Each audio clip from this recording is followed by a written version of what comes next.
মনার রান্নাঘর থেকে স্বাগত জানিয়ে শুরু করছি বন্ধুরা। আজকে আবার একটা নতুন রেসিপি নিয়ে চলে এসেছি। লোটে মাছ তো সবাই ঝুড়ো খাও, কিন্তু গোটা গোটা লোটে মাছ কারা পছন্দ করো?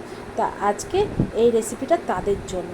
চলো ঝটপট করে কীভাবে লোটে মাছগুলো গোটা থাকে তার রেসিপিটা তোমাদের সাথে শেয়ার করব।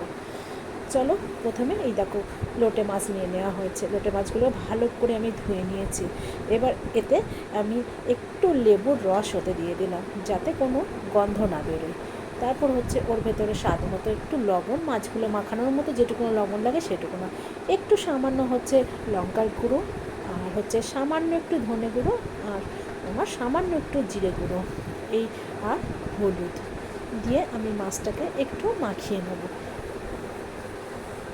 হলুদ দিয়ে মাছটাকে হালকা করে একটু হাতে মাখিয়ে নিলাম। তারপর এর ভেতরে আরও কিছু টিপস আছে, সেগুলো দিলে পরে লোটে মাছটা গোটা থাকে। আর একটু ধনেপাতা কুচিও দিয়েছি, যাতে দেখতে ভালো লাগে জিনিসটা। তারপর সামান্য একটু বেসন আর হচ্ছে সামান্য একটু কর্নফ্লাওয়ার দিয়ে মাখিয়ে নেবো ভালো করে মাছটাকে। কর্নফ্লাওয়ার আর বেসন দিলে পরে মাছগুলো একদম গোটা গোটা হয়ে থাকবে। এবার ওটা মাখানো কমপ্লিট। এবার চলো কড়াইটা বসিয়ে দিয়ে মাছগুলো ভাজার পালা।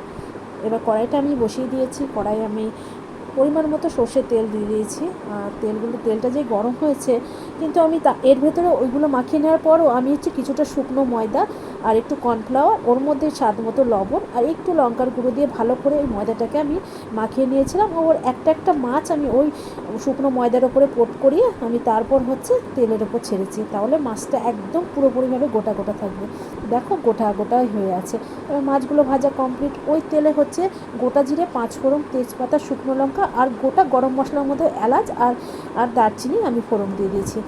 ফোড়নটা ভাজা হয়ে গেলে, গন্ধ বেরিয়ে গেলে, তারপর আমি কিছুটা কুচনো পেঁয়াজ দিয়েছি। পেঁয়াজটা একটু নাড়াচাড়া করে ভেজে নিয়েছি হালকা করে। তারপর একটা গোটা টমেটো কুচি করে কাটা ছিল, সেটাও আমি ওর ভেতরে দিয়ে বেশ খানিকক্ষণ টমেটো আর পেঁয়াজটা ভেজে নিয়েছি। দেখো টমেটোটাও খুব সুন্দরভাবে গলে গেছে। তারপর এক এক করে ওর ভেতরে আমি তোমার পেঁয়াজ বাটা, রসুন বাটা, জিরে গুঁড়ো, ধনে গুঁড়ো, লঙ্কার গুঁড়ো, হলুদ দিয়ে ভালো করে মশলাটাকে কষাবো যতক্ষণ অবধি মশলাটা দিয়ে না তেল ছাড়বে। তারপর পরিমাণ মতো লবণ দিয়ে দিয়েছি। লবণটা দিয়ে আরও কিছুক্ষণ কষিয়ে নেবো। দেখো কষানোটা কত সুন্দর হয়েছে, চারিদিক দিয়ে তেল ছেড়ে দিয়েছে, তার মানে আমার কষানোটা কমপ্লিট। এবার আমি জল বেশি পরিমাণে দেবো না, যেহেতু কষা কষা করবো তো লোটে মাছটা, সেই জন্য আমি অল্প পরিমাণে জলটা দিয়ে দিয়েছি। দেখো জলটা দেওয়া কমপ্লিট। এবার ঝোলটাও ফুটে উঠেছে। এবার আমি সমস্ত মাছ ভাজাগুলো ওর ভেতরে দিয়ে একটু নাড়াচাড়া করে গরম মশলা গুঁড়োটা দিয়ে একটু নাড়াচাড়া করে নেবো। দেখো বেশি নাড়াচাড়া করবো না, একটু নাড়াচাড়া করে ফুটিয়ে নেবো। আর একটু ধনেপাতা কুচি ওর ভেতরে দিয়ে দেবো। আর দেখো কত সুন্দর হয়েছে এই লোটে মাছটা, দেখেই মনে হচ্ছে যেন খেতে দারুণ সুস্বাদু হবে। তারপর সামান্য একটু আমি ফুটিয়ে ওটাকে এবার আমি নামিয়ে নেবো। বেশি নাড়বো না, নাড়লে পরে যাতে ভেঙে যায়, নাড়লে পরে ভেঙে যাওয়ার সমস্যা থাকতে পারে।